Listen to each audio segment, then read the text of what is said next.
Sûrement, vous pensez que vous pouvez pas sortir de la main des pervers narcissiques. Vous pensez que c'est votre destin. Vous pensez que quels que soient les efforts que vous faites, vous êtes toujours rencontrez toujours des pervers narcissiques et que vous tombez même dans leur jeu des fois. Je suis Adako, experte en relations parents-enfants, relations toxiques et paroles de vie. Merci beaucoup à tous les abonnés. Merci encore pour tous ceux qui commentent les vidéos, c'est très important. Surtout à ceux qui likent aussi les vidéos et à ceux qui les partagent aussi. Aujourd'hui, je vais parler de comment vaincre définitivement les pervers narcissiques. La solution pour ne plus rencontrer, et même si vous les rencontrez, c'est eux qui vont disparaître de votre vie. Ils vont pas pouvoir rester. Quelle est la solution miracle? Il n'y a pas de solution miracle. Dieu nous a déjà tout donné. La première chose, c'est l'amour. Avoir le cœur du Père. C'est quoi le cœur du Père? Et c'est qu'est-ce qui j'appelle ici Père? Père, c'est Dieu Tout-Puissant, le Créateur, l'Éternel Dieu des armées, celui qui a tout créé. Et son cœur est un cœur rempli d'amour. La Bible dit Dieu est amour. Et le cœur du Père est un cœur qui est rempli d'amour. Si vous avez un cœur rempli d'amour, c'est-à-dire un cœur pur, un cœur saint, un cœur sans tache, un cœur innocent. Et même Jésus, il a dit, laissez venir à moi les enfants, car le royaume des cieux les appartient. Celui qui sera comme un enfant, c'est celui-là que le Père désire, c'est-à-dire celui qui a un cœur pur, un cœur innocent.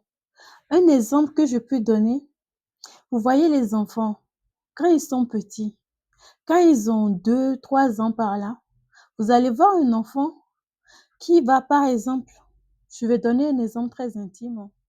Désolée pour ceux que ça va toucher, mais c'est un exemple vraiment intime. Vous allez voir un enfant de 2 ans, de 1 an toucher ses parties intimes et cet enfant va le faire devant vous, sans aucune honte, aucune culpabilité. Mais si c'est un adulte, cette personne-là va avoir de la honte, de la culpabilité et n'osera même pas le faire devant vous. Pourquoi? Parce que dès qu'on entre dans l'âge de raisonnement, c'est-à-dire, c'est à partir de 5, 6, 7 ans, on commence par comprendre le discernement. On commence par comprendre le bien, par faire la différence entre le bien et le mal, par comprendre ce que c'est que la culpabilité, ce que c'est que la honte, ce que c'est que se sentir aimé, l'affection, appartenir. On commence par avoir le discernement et à comprendre ces choses-là. C'est la raison pour laquelle un enfant va faire ça devant vous, parce que son cœur est sain, son cœur est pur, son cœur est innocent. Alors qu'un adulte va se cacher pour le faire. Et on va même appeler ça de la masturbation. Parce que cet adulte sait ce qu'il est en train de faire. Vous voyez? C'est ça un cœur saint, un cœur pur, le cœur du Père. Un cœur, au fait, qui n'a pas de mauvaises intentions. Un cœur qui n'a pas d'arrière-pensée. Vous allez voir une personne, par exemple, dans la rue, qui sciemment va faire en sorte de vous ignorer ou de vous rejeter. Mais il y aura une autre personne qui a un cœur sain. Il ne va pas faire exprès forcément, il n'a rien dans le cœur. Mais cela, si vous allez, par exemple, prononcer des mauvaises paroles contre cette personne, une malédiction sans cause n'a pas d'effet, vous voyez? Alors que la personne qui a fait sciemment a des mauvaises intentions dans son cœur, ce qui fait que son cœur est rempli de mal à votre égard. Et lorsque vous allez prononcer des paroles difficiles, des paroles dures envers cette personne, cela peut arriver. Pourquoi? Parce que cette personne-là n'a pas un cœur pur. Et c'est la même chose pour vous. Si vous avez ce cœur pur, si vous avez le cœur du Père, quel que soit ce que les gens vont prononcer contre vous, au fait, cela n'aura aucun effet. Même si vous avez fait certaines choses que eux ils estiment que c'est pas bien, cela n'aura aucun effet. La Bible dit quelque chose dans Romains. J'ai bien envie de vous lire le passage, mais le temps. La Bible dit en tout cas dans Romains 14 que tout ce qui n'est pas le produit d'une conviction est péché. C'est-à-dire que si quelqu'un agit sans conviction, c'est-à-dire cette personne doute même de ce qu'elle est en train de faire ou même a des arrière-intentions, des mauvaises intentions, des choses qui ne sont pas en rapport avec la paix, l'amour, au fait, cette personne-là automatiquement rentre dans le mal. C'est la raison pour laquelle le cœur pur, le cœur saint, c'est le cœur de Dieu. C'est comme ça que Dieu est. La deuxième chose qui va faire que vous allez devenir au fait, je ne sais pas comment l'expliquer, vous allez faire fuir au fait tous les pervers narcissiques qui vont venir, dans votre vie. Parce qu'ils vont venir, oui, ils vont partout ces personnes-là. Surtout si vous êtes une personne lumineuse. Ils vont vouloir venir vous voler. Vous êtes de l'or, du diamant, ah et ils vont vouloir venir voler. Donc, c'est pour ça qu'il faut se préparer. C'est pour ça qu'il ne faut jamais, au fait, s'éloigner du cœur de Dieu. C'est-à-dire, demander chaque fois le cœur de Dieu, son amour, l'amour qui est dans le cœur de Dieu. Cet amour-là va être, renversé dans votre cœur aussi. La deuxième chose, c'est la justice. Soyez une personne de justice, une personne juste. Parce que Dieu est un Dieu de justice. Et d'ailleurs, il a dit: «À moi la vengeance, à moi la rétribution».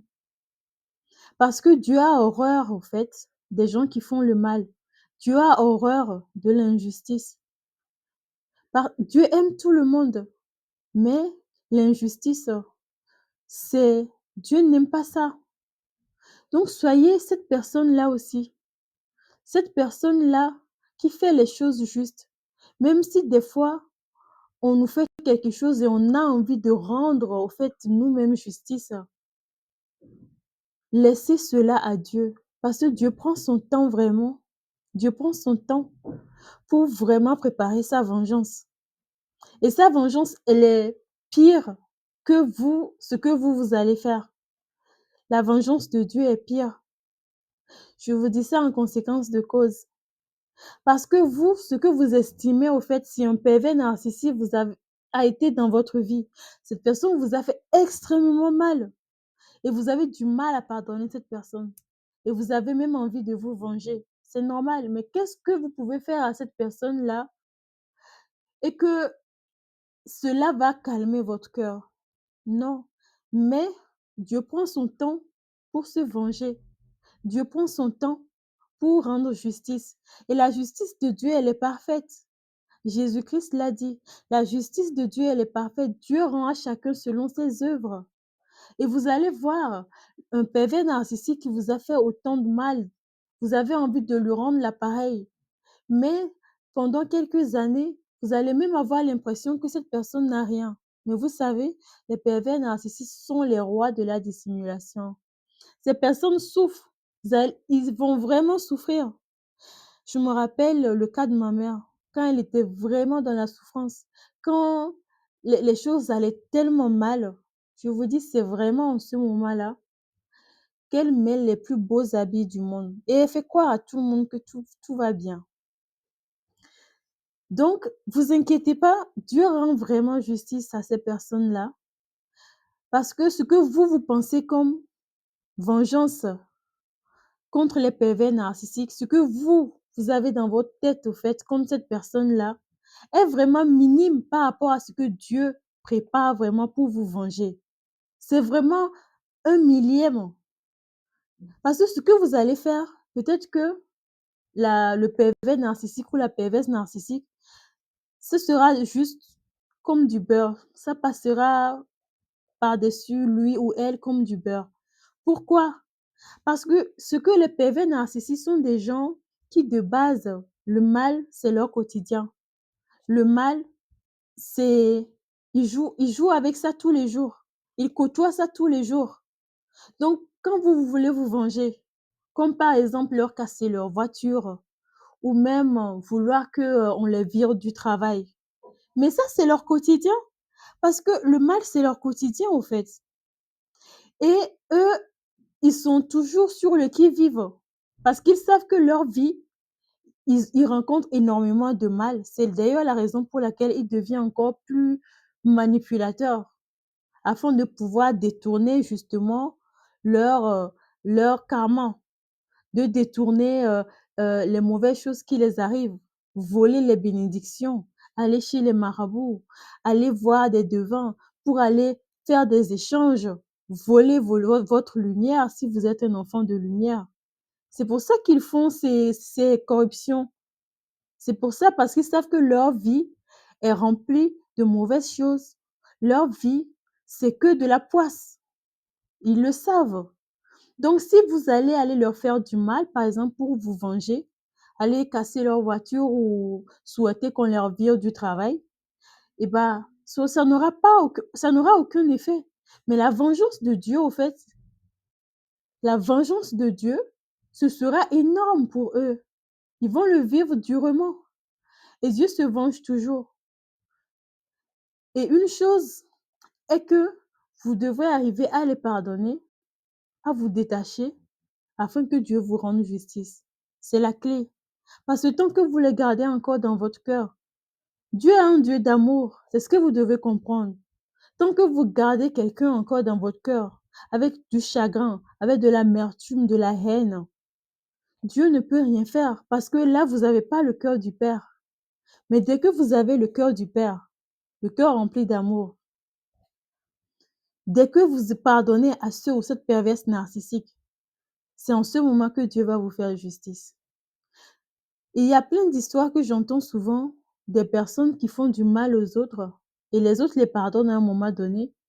Et quand Dieu rend justice, ces personnes-là qui ont fait du mal reviennent à l'arrière pour supplier. Vous savez, Dieu attend de nous qu'on pardonne aux autres.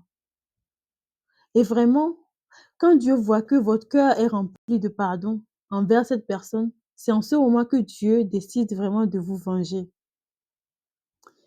Et là, quand Dieu vous venge, c'est même vous qui allez même avoir pitié de la personne.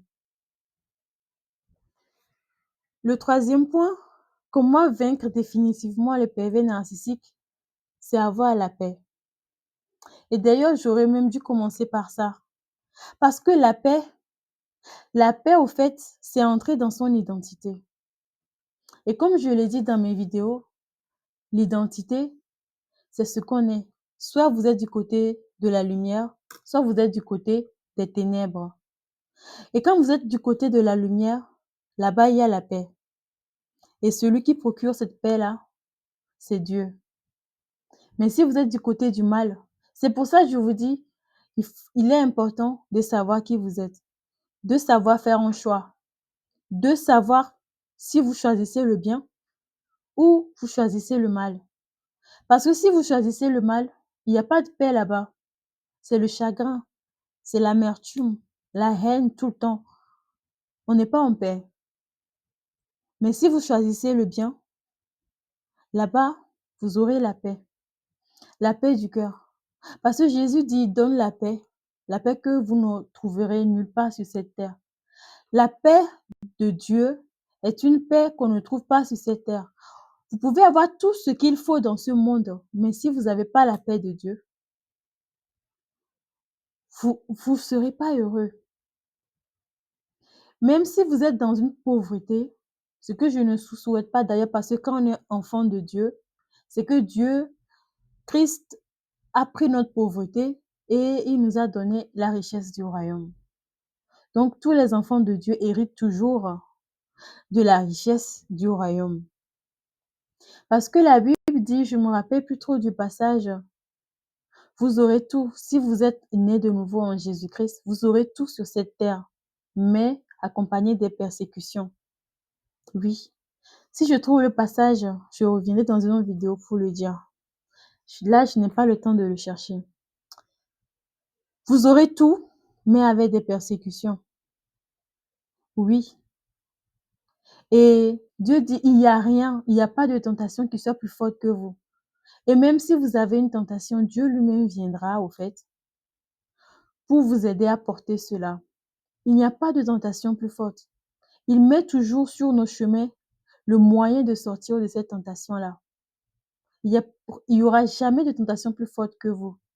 Donc, quelles que soient les persécutions, en fait, que l'ennemi va mettre dans votre vie, Dieu mettra toujours un moyen pour vous en sortir. Ça, vous devrez vraiment avoir foi là-dessus. Vous devrez vraiment être rassuré par rapport à ça. Heu, J'aimerais rajouter aussi quelque chose.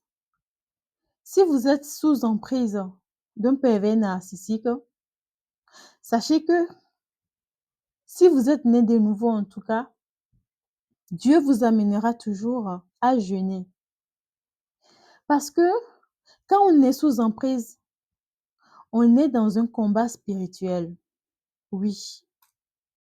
Quand on est sous emprise, on est dans un combat spirituel. Quelle que soit l'emprise de la famille perverse narcissique ou l'emprise d'un conjoint ou d'une conjointe, on est dans un combat spirituel. Et Dieu va vous amener toujours à jeûner quand vous êtes encore là-dedans. Pourquoi? Le jeûne, c'est quoi exactement? Le jeûne, c'est faire mourir la chair. Et dans la chair, il y a l'incrédulité, tout simplement.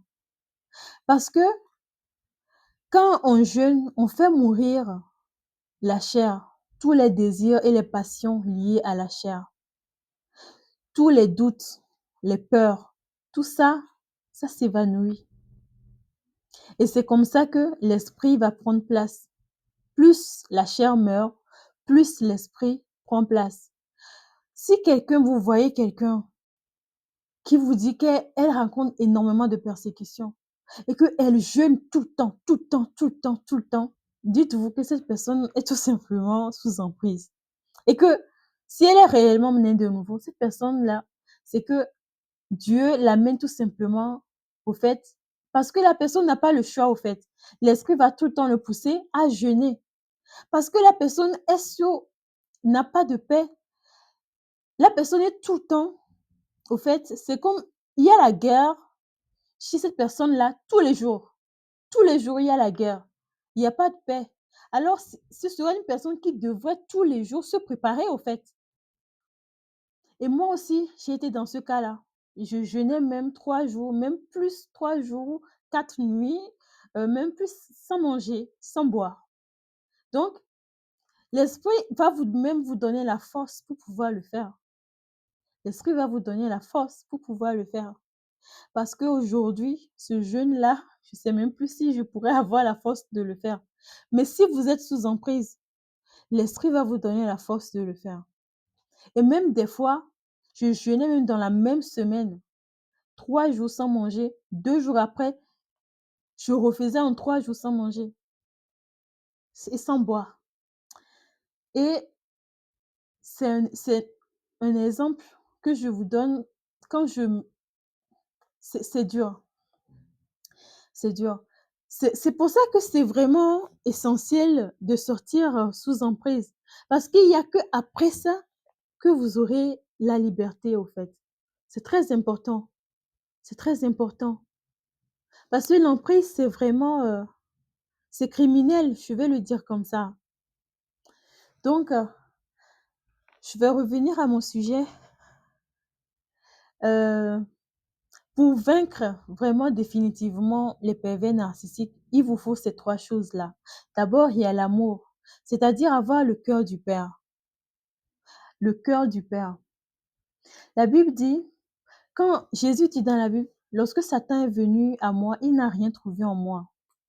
Parce que avant que Satan quand Satan vient vers vous, il faut qu'il trouve quelque chose en vous, au fait, pour utiliser ça contre vous. C'est ce que Satan fait. Il n'utilise jamais de nouvelles armes, il va ramener quelque chose, non. D'abord, il va semer une graine et c'est cette même graine-là, il va utiliser ça dans dans votre vie, en passant par un agent de ténèbres qui va venir mettre une graine, soit une graine de colère au travail ou soit une graine quelque part, avant de pouvoir vous attaquer. Parce que Satan ne peut pas venir comme ça et puis escalader un mur qui est tellement haut, une tour tellement blindée, non. Ce sont les gens je parle par exemple une ville forte, comme on dit dans la Bible, une ville forte. Il y a les gardes, vous voyez, les gardes devant la porte, la grande porte de la ville. Satan ne peut pas rentrer comme ça, c'est ça votre vie. Et gardez. Donc, afin que Satan puisse, au fait, vous attaquer, il faut qu'il amène des espions. Il faut que les espions viennent dans la ville semer des trucs, mettre des trucs partout dans la ville. Comme ça, lorsque la guerre va commencer, eh ben, il y a déjà des graines qui sont déjà plantées là, qui vont commencer par, au fait, faire tomber les grosses piliers de la grande tour, de l'intérieur, avant que l'extérieur va venir vous bombarder complètement. Donc, ça commence toujours par l'intérieur. Donc, c'est ce qui se passe. Donc, quand Satan vient, il trouve toujours une porte qu'il va, au fait, passer afin de pouvoir, au fait, semer quelque chose en vous. Si Satan vient en vous et que votre cœur rempli d'amour du Père, il ne peut rien faire contre vous. Le pervers narcissique ne peut rien faire contre vous. Elle va repartir parce que votre cœur est un cœur innocent, plein d'amour. Vous voyez? Et ça, c'est le Saint-Esprit qui le fait, tout simplement. Parce que dire comme ça, vous-même, vous ne pouvez pas le faire. Pierre a posé la question à Jésus-Christ dans la Bible, mais qui peut être sauvé? Je ne sais plus si c'est Pierre. Qui peut être sauvé? Jésus lui a dit quoi? Personne. Mais rien n'est impossible à Dieu. C'est Dieu qui le fait. C'est Dieu qui nous sauve, nous tous. Parce que personne n'a la force là de lutter tous les jours. Personne n'a la force. C'est pour ça que Dieu nous parle du repos. C'est en Dieu, quand on vient en Dieu, on a le repos. Et c'est le Saint-Esprit maintenant qui prend le contrôle de notre âme, qui prend le contrôle de notre esprit, qui prend le contrôle de notre corps. Et nous, on se repose tranquillement. Quand on parle du repos de Dieu, c'est tout simplement ça. C'est ça le repos de Dieu. C'est-à-dire le Saint-Esprit prend le contrôle de votre vie et vous-même, vous allez vous asseoir quelque part sur une plage et boire tranquillement du sirop. Je vous remercie d'avoir suivi ma vidéo. Je vais faire une récapitulatif comme j'ai l'habitude de faire. La première chose pour vaincre définitivement les pervers narcissiques, c'est l'amour. Avoir l'amour dans son cœur. Un amour sans haine. Pardon, un amour sans arrière-intention, sans arrière-pensée, sans tâche, un amour innocent comme le cœur d'un enfant. Un amour qui sans mécanisme de défense. Un amour sans masque. Au fait, comme ça, un cœur ouvert, un un cœur d'enfant, un cœur qui fait confiance même facilement. Oui, c'est ça le cœur d'amour. Et maintenant, la deuxième chose, c'est la justice. Quand on a la justice, on hait les mauvaises choses. C'est comme ça que on fait confiance naturellement parce qu'on a un cœur d'amour. Mais à cause de la justice, on ne côtoie pas les méchants. Parce qu'il n'y a rien entre la lumière et les ténèbres. À cause de la justice, c'est pour ça qu'il faut ces trois choses-là. La justice vous met dans votre catégorie.